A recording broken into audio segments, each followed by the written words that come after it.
Well, after tens of thousands of migrants reportedly breached the front of Spain's North African enclave over the course of just 2 days last week, the president says it is the result of liberal laws and gives a warning for the U.S. Let's bring in Democratic strategist James Carville. President Trump, obviously, James, has sounded off on this. I talked to him on Friday when we were looking at those images, and he said, it's terrible. Remember that picture. That's going to be us in 3 years if the wrong side gets in. He was referring to Democrats winning elections, and he said, if the Democrats win, you won't live a very good life. Obviously, this surge was so huge, James, that Spain had to put up a floating border wall to try to stem the tide, so to speak, and Italy cut off or temporarily suspended their border agreement because it was such a big problem. Do you think the president is right with this warning as the Democratic Socialists are trying to, campaign on doing the same thing, abolishing borders and granting mass amnesty? So look, Spain is a successful country. They just won the World Cup. They're doing a lot of things. They're totally capable of handling their own problem. Trump is 32% in America, so now he's going to Spain. If I was under a third in my own country, I'd go to Spain too. And who knows where he's going after that? That's a Spanish problem. That's not we got enough problems right here on our own terra firma in these United States. But I don't blame him. I'd go to Spain too. No one likes him here. I mean, I hear your defense there, but it is reminiscent of all of those images we saw under the Biden administration of, similar throngs of migrants flooding the border. Well, they were flooding our border. They were not flooding the Spanish border. It's a difference between the border of the United States and the Spanish border. By the way, there's a whole ocean that separates us. But again, when you're down to where you are, now you're going to throw Spain in the mix. I mean, stop and think about it for a second.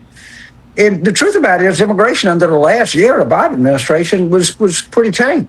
They did make some mistakes early, and we all saw those visuals, and those are visuals coming to our border, and people reacted negative to it, understandably.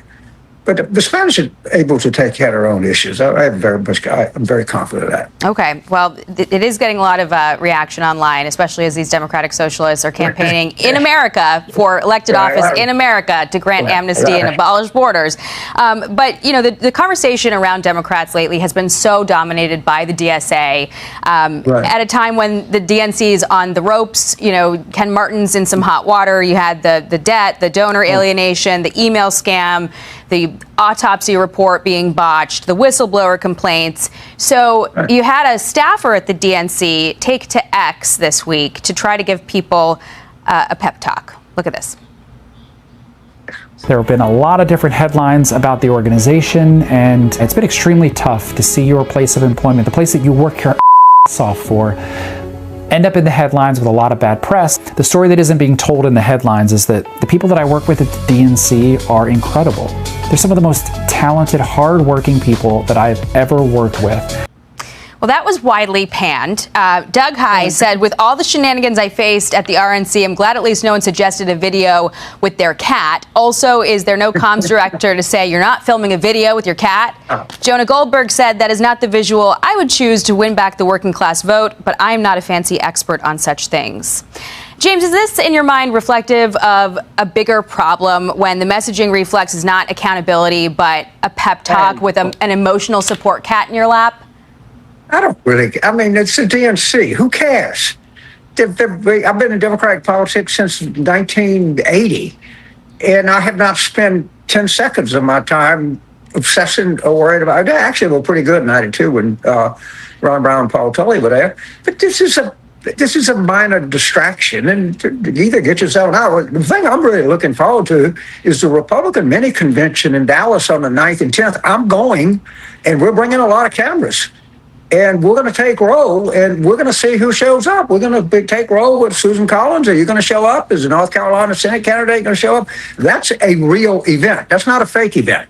That's an event that we can all go to. The DNC will have to unconstipate itself. I can't help them. Okay. Well, despite the concern that this sort of shift in the left with the DSA is going to alienate some of the Democrats' most reliable voting blocs, like black voters, there's a new poll from CNN showing a third of Democrats now identify as Democratic Socialists. A WAPO poll also says 3 in 4 Democrats say they'd be open to supporting a Democratic Socialist for president. Less than half of them, though, say that they would vote for such a candidate. In New York, though, they're getting a taste of what that looks like with Mamdani, his new pied-à-terre tax. He was very proud of it, to the point where he bragged about this database he put together with the names and addresses of people who would be subject to this new tax on luxury second homes. And some of his supporters didn't like that very much. Listen to